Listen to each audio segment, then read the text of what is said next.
Hello दोस्तों, स्वागत है आपका हमारे चैनल स्टडी विथ अनंत पर।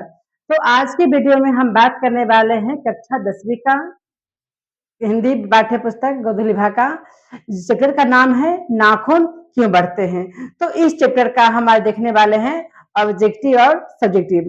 तो चलिए चलते क्लास शुरू करते हैं और आप लोग हम क्लास से जुड़े रहिए और लास्ट में लाइक और सब्सक्राइब करना ना भूले। तो आइए चलते क्लास शुरू करते हैं। चलिए, तो पहले आप लोग का क्वेश्चन नंबर ऑब्जेक्टिव आ गया है। क्वेश्चन नंबर 1 में लिखा गया है, आइए पढ़ते हैं कि नाखून क्यों बढ़ते हैं। सॉरी जी,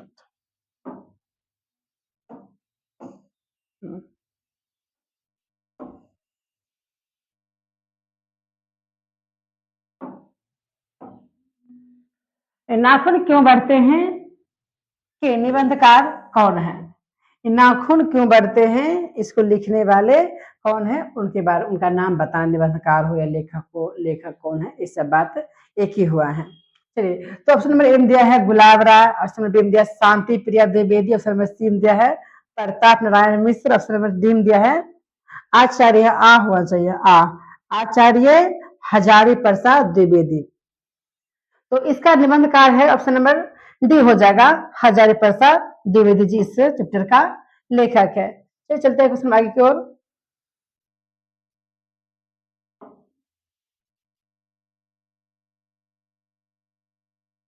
अब नंबर 2 है द्विवेदी जी ने निर्लज अपराधी किसे कहा है। तो द्विवेदी जी ने निर्लज अपराध किसे कहा है, इसका ऑप्शन नंबर ए में दिया गया है नाखून, ऑप्शन नंबर बी में दिया है चोर का, ऑप्शन नंबर सी में डाकू, ऑप्शन नंबर डी बदमाश को। तो द्विवेदी जी ने निर्लज किसको, निर्लज अपराधी किसे कहा है, आप लोग बताइए निर्लज कौन इसमें से होगा।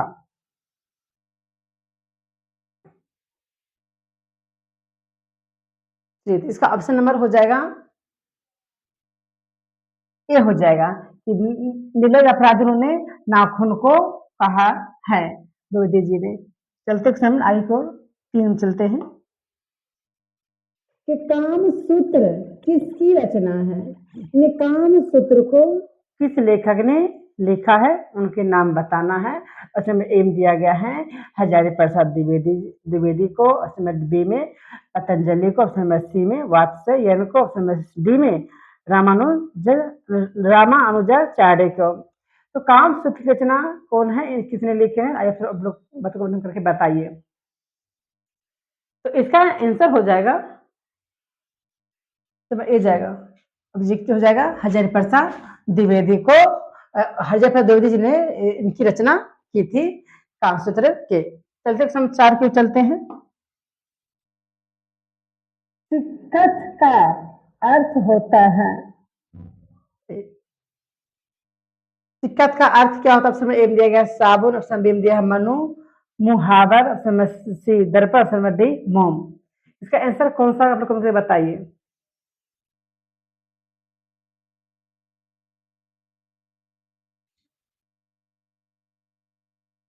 तो सिक्कत का अर्थ क्या हो जाएगा, मोम हो जाएगा, ऑप्शन में डी हो जाएगा। चलते हैं आगे की ओर।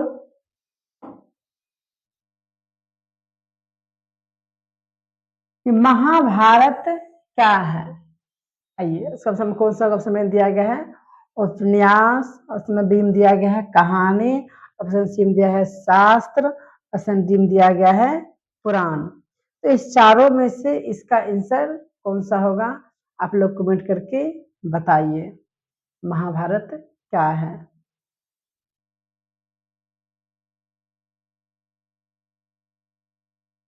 ऑप्शन नंबर डी हो जाएगा पुराण। चलते हैं की ओर, क्वेश्चन नंबर 6 की ओर।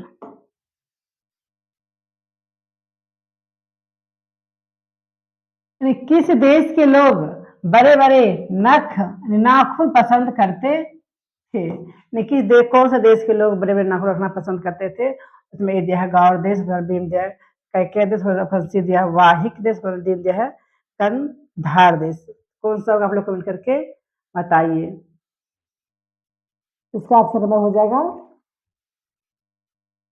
गौर देश के लोग, ऑप्शन नंबर ए हो जाएगा। कौन छोटे छोटे नखों को पसंद करते थे?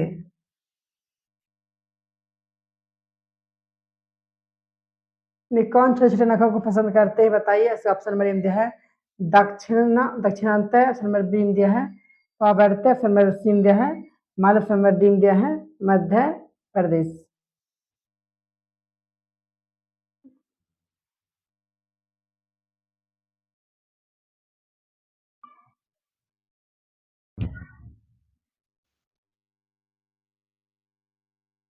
चलिए इसका आंसर कौन सा आप लोग करके बताइए।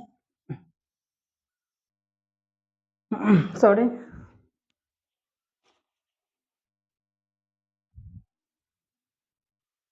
तो इसका आंसर हो जाएगा ऑप्शन नंबर ए हो जाएगा। सॉरी, कौन छोटे छोटे नखों को पसंद करते थे? तो हमें एक जगह दक्षिण है, ऑप्शन नंबर बी हो जाएगा और पवारती, ऑप्शन नंबर सी हो जाएगा माला, option number D Madhya Pradesh. तो ऑप्शन नंबर कौन सा आप लोग बताइए इसका कौन सा होगा। तो ऑप्शन नंबर ए हो जाएगा दक्षिण तय। सॉरी, इसका थोड़ा सा मिटा दीजिए, यहाँ पे दिखाई नहीं पड़ रहा है क्या लिखा गया है। इसका ऑप्शन नंबर ए आंसर इसका हो जाएगा, ए वाला, सॉरी ए वाला हो जाएगा।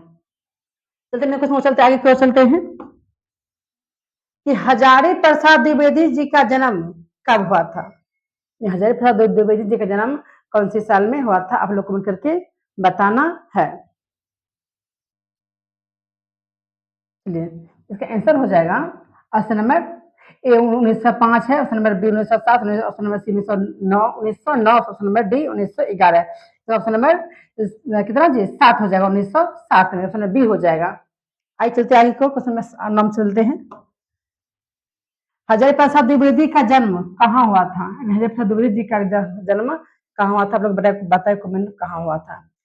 ऑप्शन नंबर ए दिया Samastipur Bihar, option number B Ballia Bihar, Ballia Uttar Pradesh, D Allahabad Uttar Pradesh. तो कौन सा आप लोग बताए कमेंट करके इसका कौन सा आंसर होगा।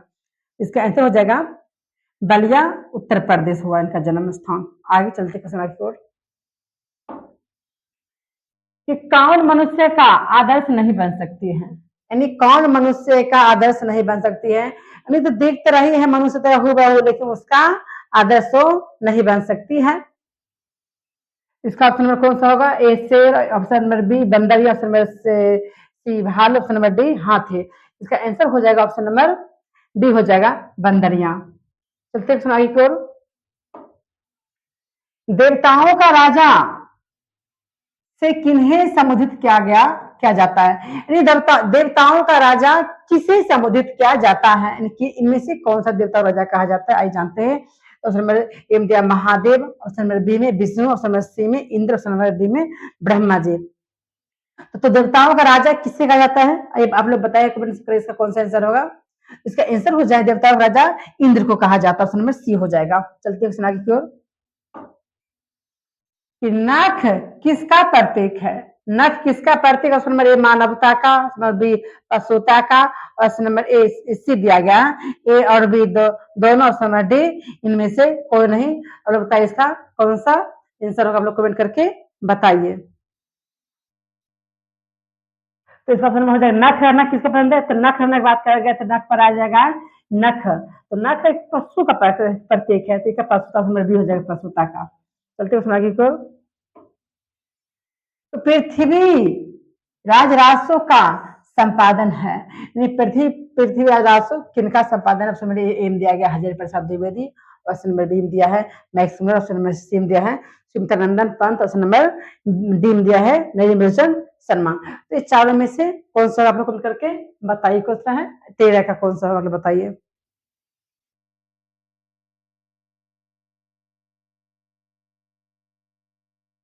ऐसा हो जाएगा कि पृथ्वीराज राजस्व, ऑप्शन नंबर ए हो जाएगा पृथ्वी हजारी प्रसाद द्विवेदी जी, उन्हें पृथ्वीराज राजस्व उनका संपादन है। चलते हैं आगे की ओर। कि काशी हिंदू विश्वविद्यालय से हजारी प्रसाद द्विवेदी को कौन सी उपाधि दी गई? यानी कि काशी हिंदू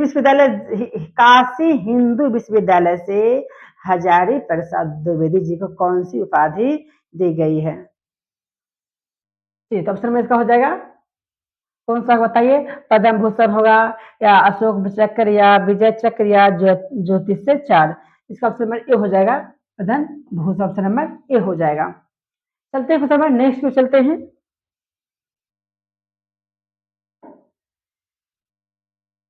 कि हजारी प्रसाद द्विवेदी कब पद्म भूषण की उपाधि से सम्मानित किया गया? हजारी प्रसाद कौन मतलब हजारी प्रसाद द्विवेदी जी पद्म भूषण से कब सम्मानित आए थे? आइए सब कौन बताए, इसका आंसर कौन सा होगा, कौन साल में? तो ऑप्शन नंबर इंडिया का 1953, ऑप्शन नंबर बी में 1957, ऑप्शन नंबर सी में 1959, ऑप्शन नंबर डी में 1961। इसका आंसर कौन सा होगा, आप लोग कमेंट करके बताइए कौन सा होगा। इसका आंसर हो जाएगा ऑप्शन नंबर बी हो जाएगा, 1957 में इन्होंने पद्म भूषण से सम्मानित किया गया है। आगे चलते हैं। अशोक के फूल की रचना है, यानी अशोक के फूल किसने लिखे? अशोक की रचना किनकी रचना है? ऑप्शन नंबर ए में दिया गया दिनकर जी का, ऑप्शन नंबर बी में सुंदरेंद्र पंत, ऑप्शन नंबर सी में Hazari Prasad Dwivedi, option number D में गुणाकर मोले। इन चारों में से किनका रचना है, आप लोग कमेंट करके बताइए कौन सा होगा इसमें से। इसका रचना हो जाएगा, तो ऑप्शन नंबर कौन जाएगा? इसका ऑप्शन नंबर सी हो जाएगा, हजारी प्रसाद द्विवेदी जी ने, द्विवेदी जी की रचना है अशोक के फूल। आगे क्यों चलते हैं। हजारी प्रसाद द्विवेदी जी की मृत्यु कब और कहाँ हुई? हजारी प्रसाद द्विवेदी जी का मृत्यु कब और कहाँ हुई? एम दिया गया 1979 दिल्ली में, ऑप्शन नंबर बी में 1984 अजमेर में, ऑप्शन नंबर सी 1989 उत्तर प्रदेश में, ऑप्शन नंबर डी 1994 कानपुर में। इस चारों में से कौन सा आप लोग कमेंट करके बताइए उनका मृत्यु कहाँ हुआ और कौन साल में? सही, इसका ऑप्शन नंबर ए हो जाएगा, 1979 में दिल्ली में हुआ था इनका मृत्यु। चलते आगे की ओर।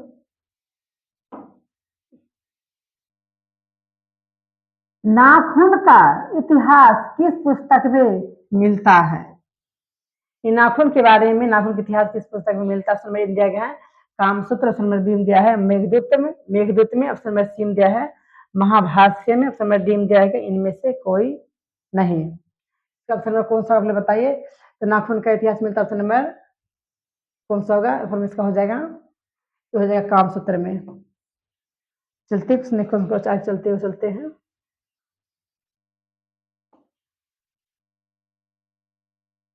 हजारी प्रसाद द्विवेदी ने डीलिट की उपाधि किस विश्वविद्यालय से प्राप्त किए थे? हजारी प्रसाद द्विवेदी जी ने डीलिट की उपाधि किस वर्ष क्या है? हाँ, डीलिट की उपाधि किस वर्ष हाँ प्राप्त किए? ऑप्शन में इंडिया का मगध विश्वविद्यालय से होना चाहिए। ऑप्शन में नहीं दिया गया, यहाँ विश्वविद्यालय होगा सब जगह, यहाँ पर भी, यहाँ पर भी, यहाँ पर भी होगा, यहाँ पर भी नहीं, विश्वविद्यालय ही होगा। प्रिंट होने में मिस्टेक हो गया। तो इन्होंने किस विश्वविद्यालय से, आइए बताइए इसका तो कौन सा होगा?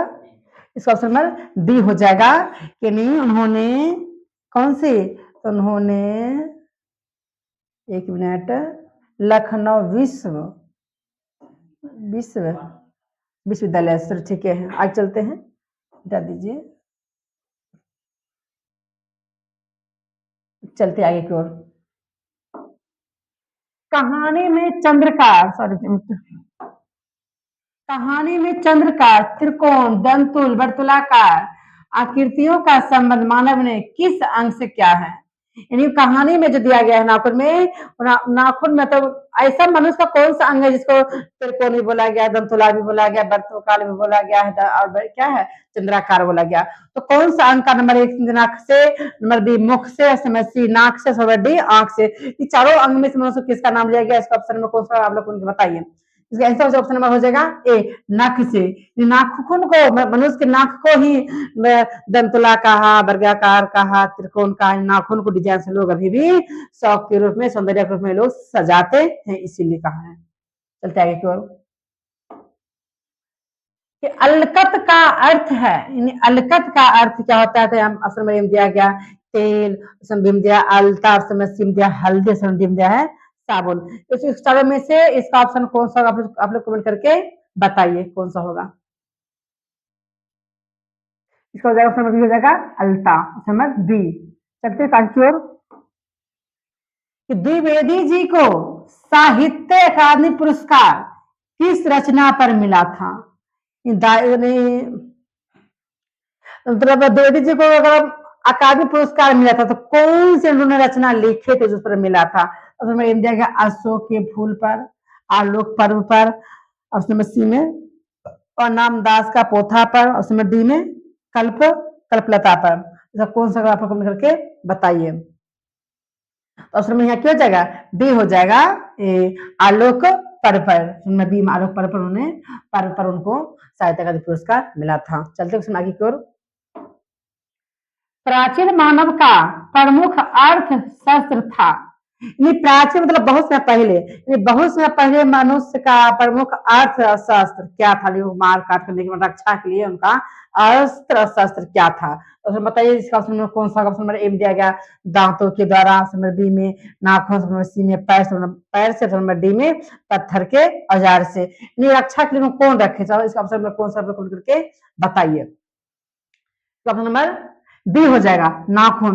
यानी पहले जमाना में क्या था? प्राचीन समय में नाखून से अपना रक्षा करते थे। भोजन व्यवस्था या चीर फाड़ जो भी होता था मांस सरका था, नाखून जो सरका था उसमें प्राचीन में क्या ठोस ताकि नाखून मतलब कोई भी मतलब जानवर का मांस के अपना नाखून द्वारा फाड़ चीर के अपना भोजन कर सके। तो नाखून उनके लिए अस्त्र था।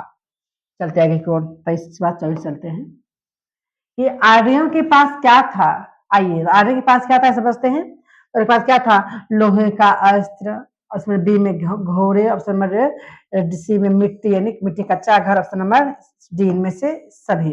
इसका आर्य के पास क्या था? बताइए इनका ऑप्शन कौन सा इनमें से? तो ऑप्शन नंबर इसमें डी हो जाएगा कि आर्य के मतलब सभी था, ऑप्शन नंबर डी हो जाएगा।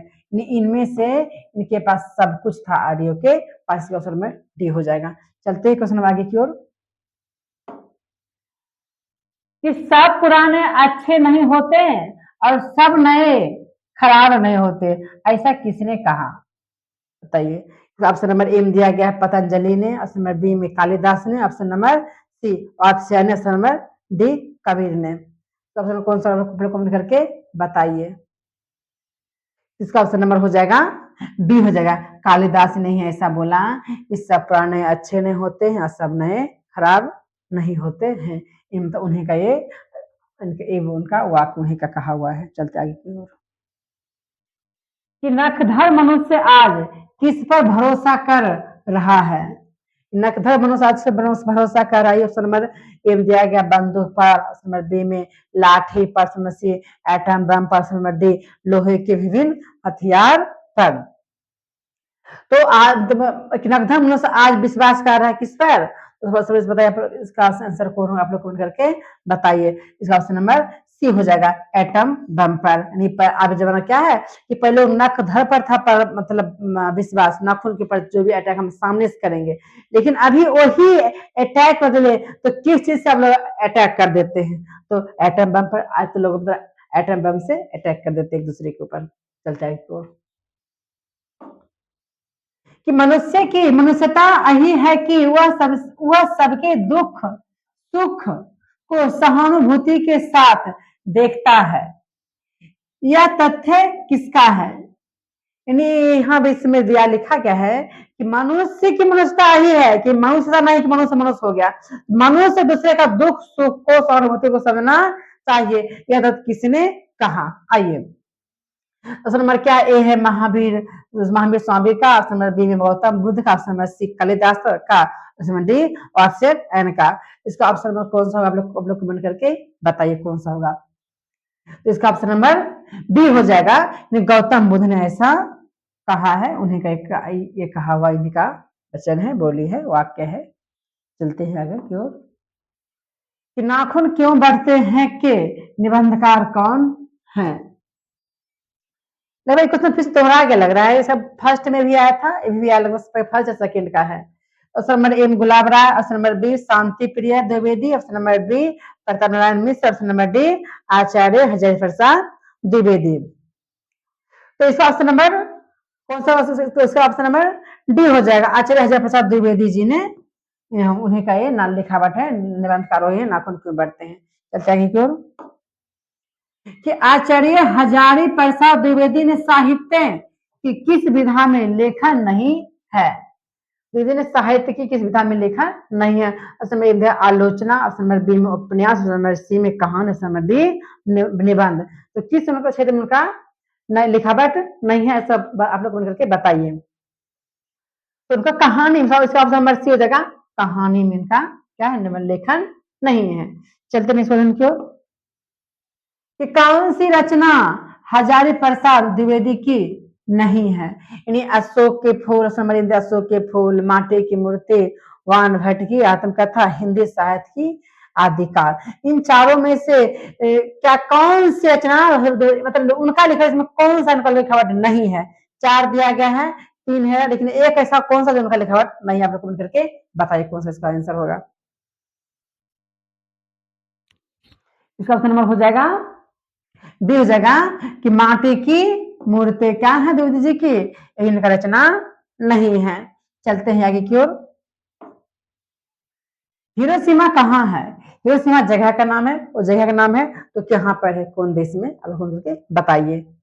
जैसे ऑप्शन में इसका ए दिया गया है चीन में, ऑप्शन नंबर बी दिया जर्मनी में, ऑप्शन नंबर सी दिया नेपाल में, ऑप्शन नंबर डी जापान में। तो हिरोशिमा कहाँ पर है, आप लोग कमेंट करके बताइए कौन सा इसका आंसर होगा।